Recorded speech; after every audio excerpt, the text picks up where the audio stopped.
The manila folder sat on my desk like a bomb. I'd been staring at it for nearly an hour, the bold red confidential stamp taunting me. Outside my office window, Chicago's skyline glimmered in the afternoon sun. My name is Rebecca Harmon. At 32, I'm the youngest senior marketing executive at Meridian Communications, and today might be the day I destroy everything my family has built. Rebecca, the team's waiting. My assistant, Maya, popped her head in, her expression shifting when she saw my face. Are you okay? I closed the folder quickly. Fine. Tell them I'll be right there. When Maya left, I slid the folder into my drawer. The whistleblower report had arrived this morning, anonymous, detailed, and devastating. Harmon Industries, my father's company, had been dumping chemical waste into the Clearwater River for years. The same river where I'd spent summers swimming as a child, where my father had taught me to fish, telling me stories about environmental stewardship. My phone vibrated with a text from Dad. Looking forward to seeing my star daughter at Sunday dinner. Mom's making your favorite apple pie. I felt sick. How could I sit across from him, eating pie and making small talk, knowing what I now knew? The report included internal memos, chemical analyses, even photographs, all pointing to deliberate contamination and a cover-up. If this information went public, it wouldn't just be an environmental disaster, it would be the end of Harmon Industries and my father's legacy. But if I stayed silent, who would I become? Sunday evening, I parked outside my parents' colonial-style home in Lake Forest. The perfect lawn, the manicured hedges, the warm lights glowing from inside it all seemed like a facade now. There she is! Mom greeted me with her usual enthusiasm, pulling me into a hug that smelled of perfume and home. Your father's in his study. Dad's study had always been a sanctuary of mahogany and leather, walls lined with business awards and family photos. He stood when I entered, his broad smile so genuine it made my heart ache. Becca! He embraced me, the familiar scent of his aftershave bringing back memories. How's my brilliant daughter? Robert Harmon, at 65, remained imposing, tall, distinguished, with steel gray hair and the confidence of a man who had built an empire from nothing. He was my hero. Work's good, I answered, avoiding his eyes. Busy. That's my girl. He poured 2 fingers of scotch into crystal tumblers, a toast to the Harmon work ethic. I accepted the glass but couldn't drink. Dad, I need to ask you something. He settled into his leather chair. Anything, sweetheart? The Clearwater River project the new manufacturing plant upstream. Is it true that there have been waste disposal issues? The slightest flicker crossed his eye, so brief I might have missed it if I hadn't been watching for it. Then his expression hardened. Where did you hear that? Some environmental group causing trouble again? So it's not true? He sipped his scotch. There are always challenges with any industrial operation, Becca. We meet or exceed every regulatory standard. That's not what I asked. The study door opened before he could respond. Dinner's ready, Mom announced cheerfully, oblivious to the tension between us. Throughout dinner, I pushed food around my plate. Dad dominated the conversation as usual, discussing the company's latest acquisition. I noticed how he deflected any mention of the Clearwater plant. When Mom brought out her famous apple pie, Dad finally turned his attention back to me. You're quiet tonight, Becca. Trouble at work? I set down my fork. Actually, yes. A potential client came to us with some troubling information about environmental violations. What did you advise them? Mom asked. I haven't decided yet. I met Dad's gaze directly. What would you do if one of your employees discovered something like that at Harmon Industries? His jaw tightened. I'd hope they'd bring their concerns directly to me before making accusations that could damage the company. And if they had evidence, documents, photos? Rebecca. His voice took on a warning tone. This sounds like more than a hypothetical. No business at the dinner table, Mom interjected, sensing the tension. It's our rule. Later, as I drove back to my apartment, I felt the weight of decision pressing down on me. The folder waited in my desk drawer at work. Tomorrow, I would have to choose between my father and the truth. Monday morning arrived with a thunderstorm that matched my mood. I reached the office early and went straight to my desk. The folder seemed heavier when I removed it from the drawer. I needed more information. Using contacts from Meridian's client list, I arranged a meeting with Dr. Eliza Chen, an environmental scientist who specialized in water contamination. "These readings are alarming," Dr. Chen said that afternoon, reviewing the data in my office with the door closed. "If these chemicals have been entering the watershed for the time frame indicated here, we're looking at potential health impacts for communities downstream." "Could there be another explanation?" I asked, still hoping for an out. Dr. Chen removed her glasses. "Rebecca, these aren't trace amounts from accidental leakage. The concentrations suggest systematic disposal. And this chemical signature is specific to the manufacturing process Harmon Industries uses." My stomach clenched. What kind of health impacts are we talking about? Increased cancer risks, developmental issues in children, reproductive problems. The communities most affected would be the lower-income neighborhoods south of Millbrook. I thought of Riverside Park, where families picnicked along the water's edge, children splashing in the shallows just as I had done decades earlier. "What would remediation look like?" I asked. "Expensive, years of work. But first, the contamination needs to stop. Doctor!" Chen gathered her notes. "Rebecca, why did you really ask me here? This isn't just about a potential client, is it?" I hesitated, then nodded. "My father is Robert Harmon." Understanding dawned on her face. "That explains a lot.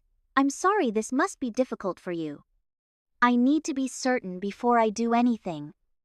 The data speaks for itself, but if you need more proof..." She pulled out her phone, showing me photos of a discolored stream feeding into the river, an oily sheen on the water's surface. The location tag placed it directly behind the Harmon Industries plant.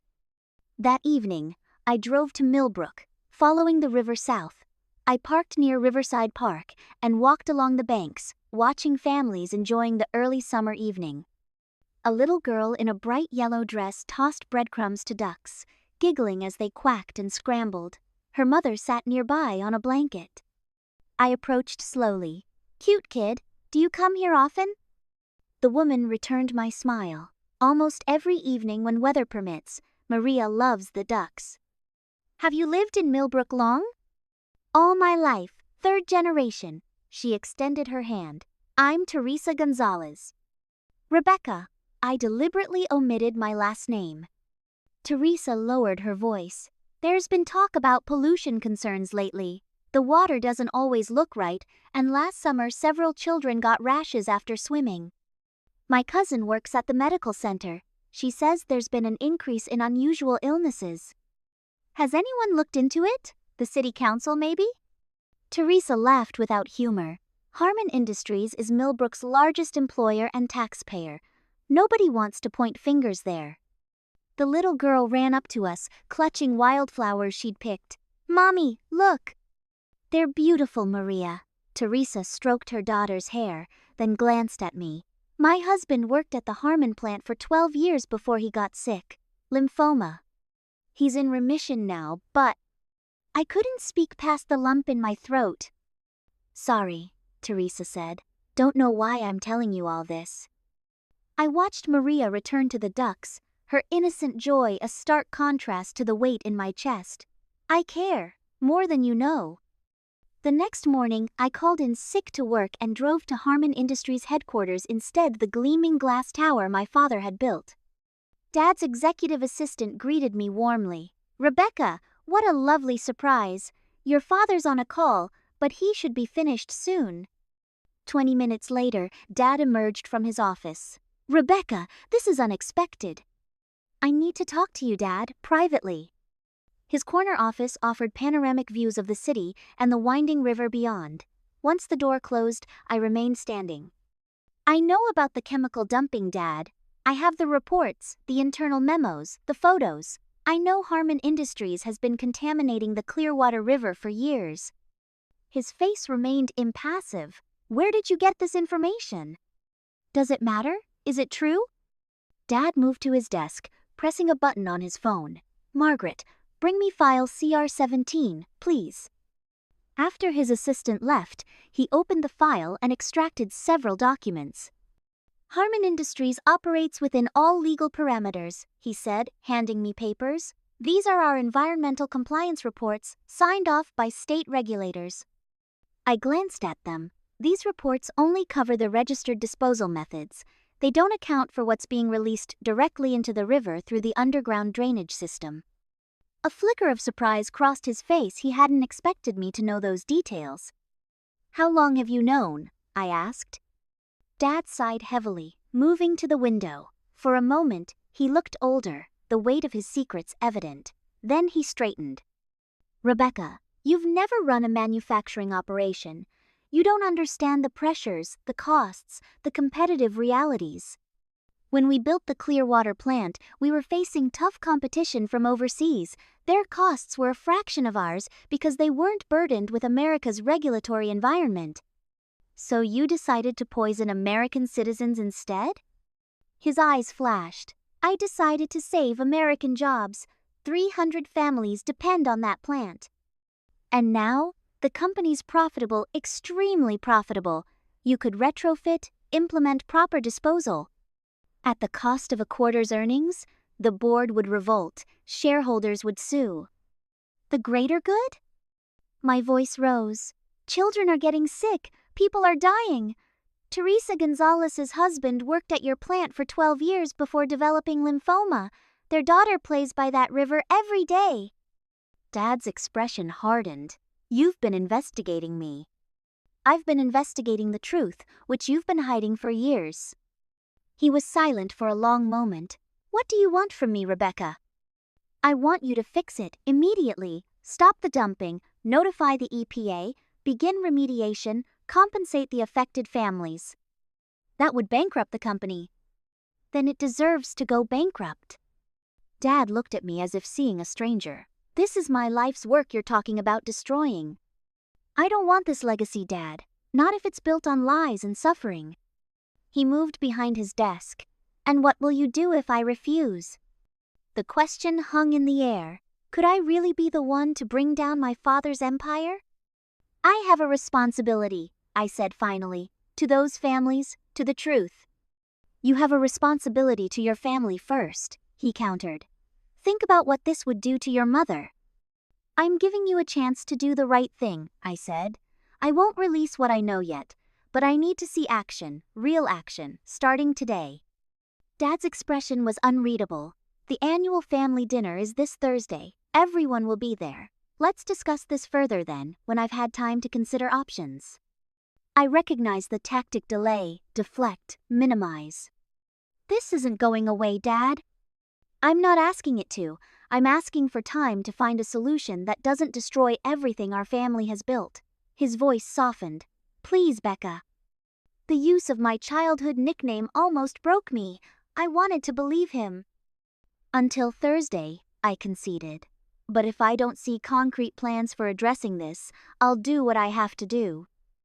As I left his office, the weight of decision pressed heavier than ever.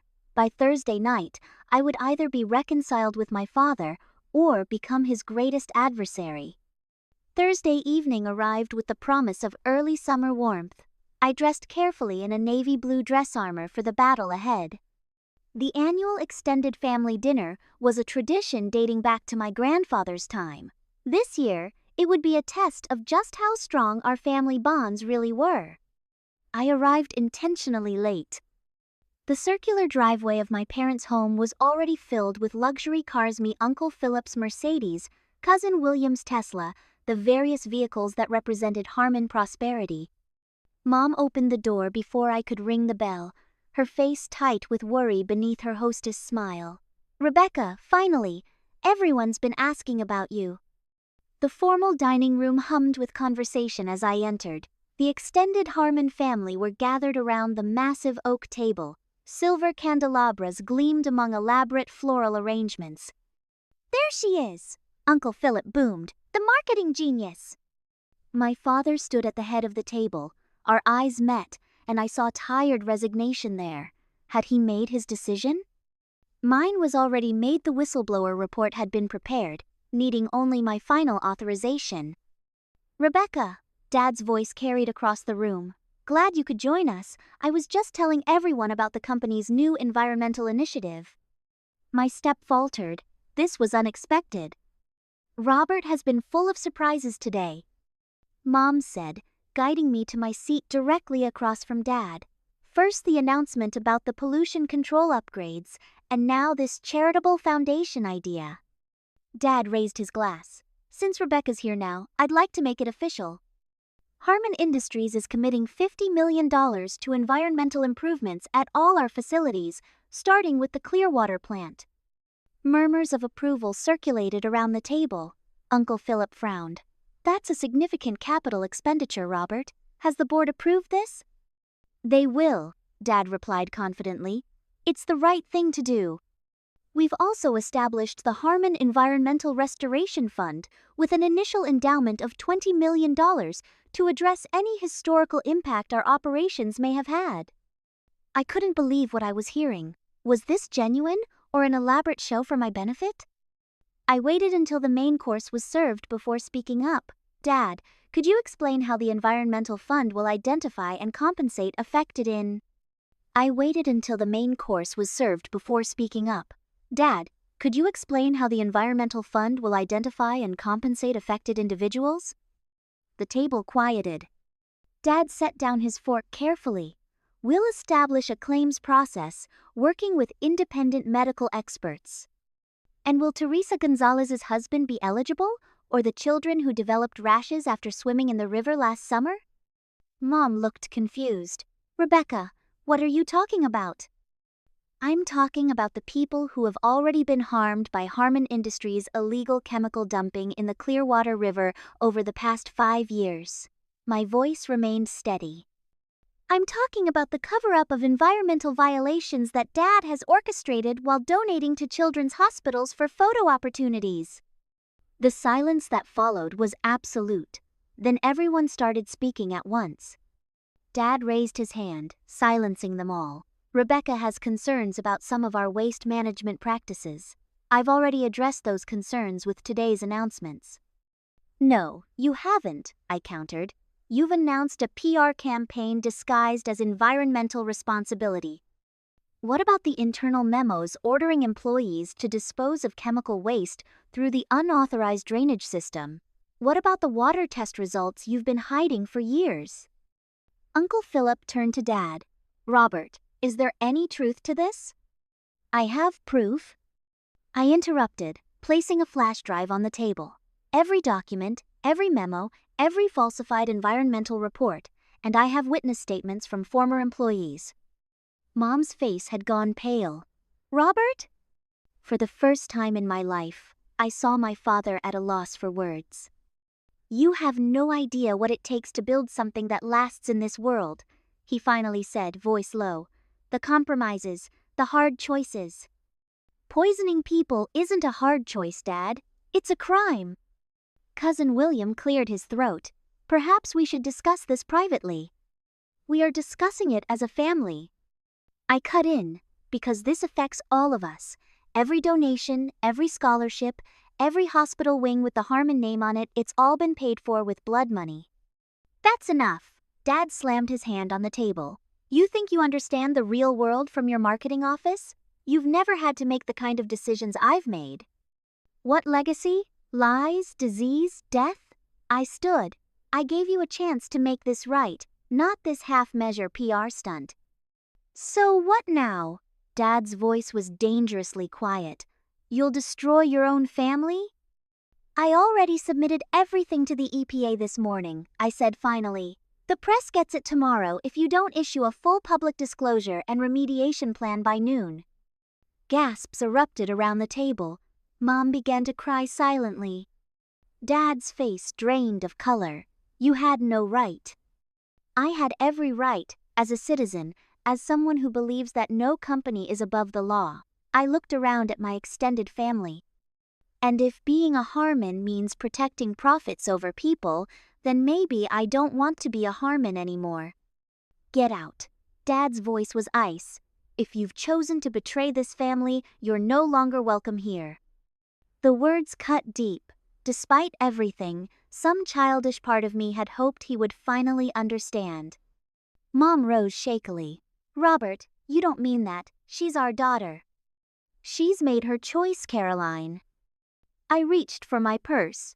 "I did make a choice, Dad, the same one you taught me to make when I was little, to do what's right, even when it's hard." I turned to my mother. "I'm sorry, Mom. I never wanted to hurt you." The last sound I heard as I left was my mother's quiet weeping. The family portrait in the hallway, all of us smiling in coordinated outfits, seemed to watch me leave with judging eyes. I made it to my car before the tears came. I had likely destroyed my relationship with my father forever, but as I drove away, I also felt something unexpected: relief. The burden of knowing had been crushing me for days.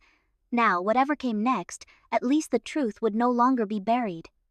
The next morning, my phone had accumulated dozens of missed calls and text messages from family members. I ignored them all, instead focusing on the email that had arrived from Dad at 7:30 a.m.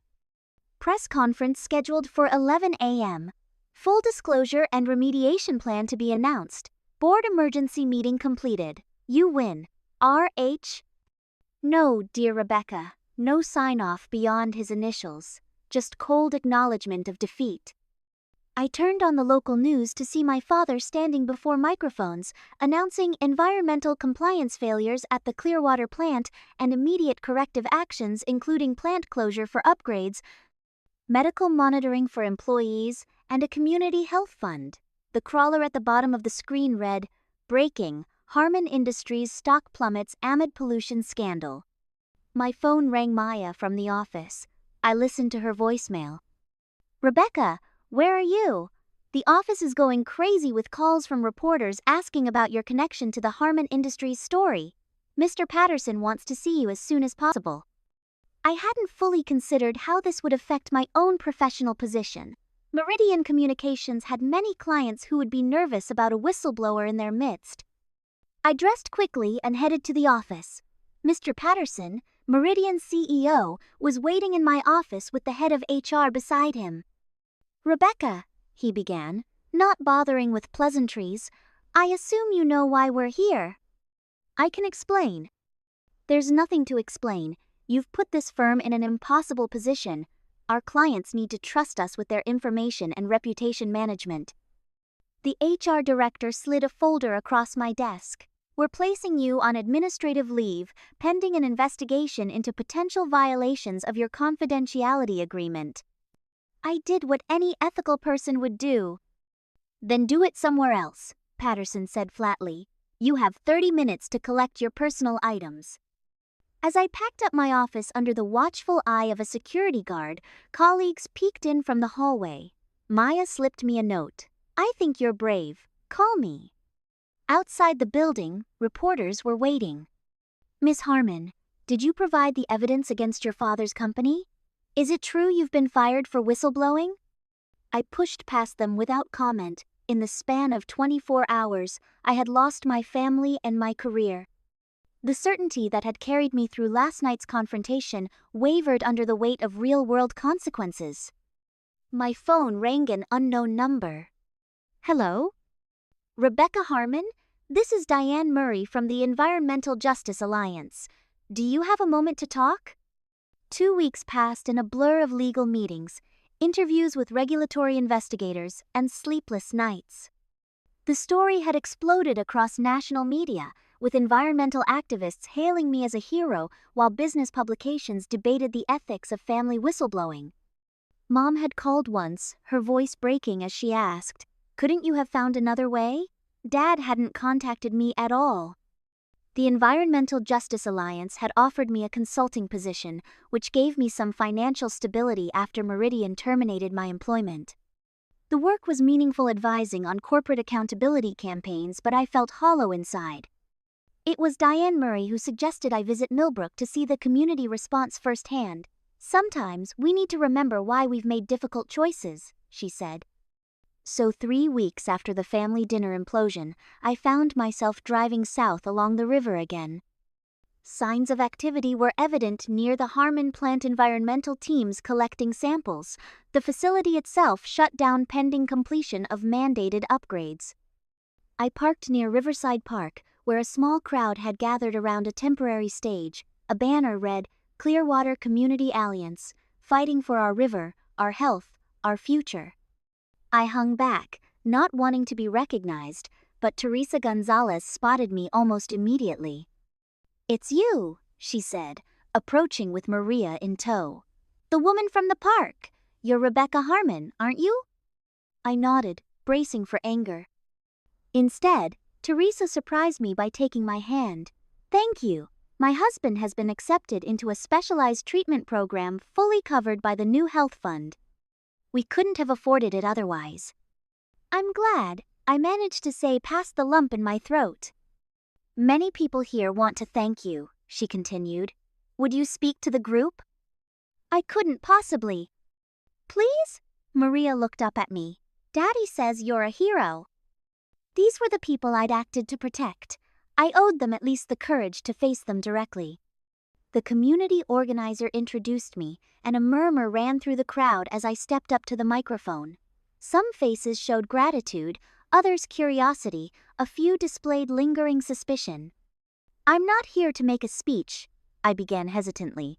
"I just wanted to understand what's happening here." An older man called out, "Why did you do it? Turn against your own family business?" The direct question hung in the air. Why had I done it? "Because the river connects us all," I said finally. "My father taught me to fish in this river when I was Maria's age. He taught me that we're responsible for protecting natural resources for future generations. Somewhere along the way, he forgot that lesson, but I couldn't." I scanned the crowd, seeing nodding heads, a few tears. "What Harmon Industries did was wrong," I continued. "But what matters now is making it right. The river can heal if we let it. Communities can heal too." A woman near the front called out, "What about your father? Will he face charges?" "The investigation is ongoing. I don't know what will happen legally. But I do know that real justice means cleaning up the river, providing health care for those affected, and ensuring this never happens again." As I stepped down, people approached me with their stories. Factory workers worried about their jobs, mothers concerned about their children's health, elderly residents who had fished the river for decades. For the first time since the whistleblower report, I felt the weight of isolation lifting slightly. That night, I finally checked my emails. Among the press inquiries was one from my mother. "Dearest Rebecca, I'm writing because I don't know if you'd take my call. Your father doesn't know I'm contacting you. What you did has torn our family apart. Your father is facing possible criminal charges, the company is fighting for survival, and relatives are taking sides. But last night, I couldn't sleep and found myself looking through old photo albums. There you were at 10 years old, holding up a fish you'd caught with your father, both of you beaming with pride. I remembered how he taught you about respecting nature, about doing what's right. The man in those photos would have been proud of what you did, even if the man he became cannot see it yet. I don't know if our family can heal from this, but I do know that I love you, and that hasn't changed. Mom." Tears streamed down my face. It wasn't forgiveness, not yet, but it was something to hold on to. I opened my laptop to respond, then stopped and reached for my phone instead. Some things needed a human voice. "Mom?" I said when she answered. "It's me. Rebecca, I wasn't sure you'd call." "I miss you," I said simply. "I miss you too, sweetheart." The warmth in her voice unleashed more tears. "It's been difficult here." "How's Dad?" A long pause. "Angry, hurt, working with the lawyers constantly." "I never wanted to hurt either of you, I just couldn't stay silent." "I know that now." Her voice grew stronger. "I've been reading about the health issues in Millbrook. All these years I never connected our success with their suffering." We talked for nearly an hour about the family, the company, the community response. For the first time, I felt like my mother was truly seeing me, not just as her daughter but as a woman with her own moral compass. "Will you come see me sometime?" she asked. Is that a good idea, with Dad's legal situation? Your father and I are not the same person, Rebecca. I'm asking for me. The assertion of her separate identity startled me. All my life, Mom had been Dad's supportive partner, sublimating her own desires to his vision. I'd like that, I said. As I hung up, I realized something had shifted inside me. The pain remained, but alongside it had grown something new, a sense of purpose, rising from the ruins of what I'd destroyed. 6 months later, I stood at the edge of the Clearwater River, watching volunteers plant native grasses along the restored banks. The autumn sun cast golden light across the water, which ran clearer now after months of intensive remediation. Looking good, isn't it? Teresa approached, clipboard in hand. As the newly appointed Community Oversight Director for the Clearwater Restoration Project, she coordinated between the environmental teams and local residents. Better than I expected this soon, I agreed. Much had changed in half a year. Harmon Industries had survived, though greatly diminished. The company had sold off several divisions to pay for the cleanup and settlement agreements. Dad had resigned as CEO but avoided criminal charges by cooperating fully with investigators. I had found my own path forward, establishing the Riverkeeper Foundation with seed funding from several environmental organizations. We focused on community-based monitoring programs and corporate accountability. Your father's coming to the ceremony today, Teresa mentioned casually, watching my reaction. The Riverside ceremony would mark the official launch of the Clearwater Health Monitoring Program. Though initiated under legal pressure, the program had become a model for similar communities across the country. Have you seen him since? Teresa didn't finish the question. Once, I said, at the deposition. That day had been excruciating, sitting across from Dad in a conference room full of lawyers, recounting the evidence I'd gathered against him. He had looked older, diminished.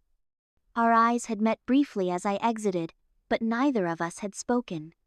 Mom and I had cautiously rebuilt our relationship over lunches and phone calls. She had surprised me by volunteering with the Riverkeeper Foundation. Dad knew about her involvement, but never mentioned it. I spotted him just as I was introduced to speak, standing at the back, taller than those around him. Approaching the microphone, I set aside my prepared remarks and spoke from the heart. When I was a child, my father brought me to this river and taught me that clean water is life itself, for fish, for plants, for people. That lesson stayed with me, even when it seemed the teacher had forgotten it. I saw Dad stiffen but continue listening. The Clearwater is healing now, and so is this community. But healing doesn't mean forgetting what happened or why. It means acknowledging harm, making amends, and recommitting to do better. The ceremony concluded with local children releasing native fish fingerlings into the Riviera, symbolic new beginning. As people dispersed, I found myself face to face with my father. Rebecca. His voice was gruff, uncertain. Dad, I'm glad you came.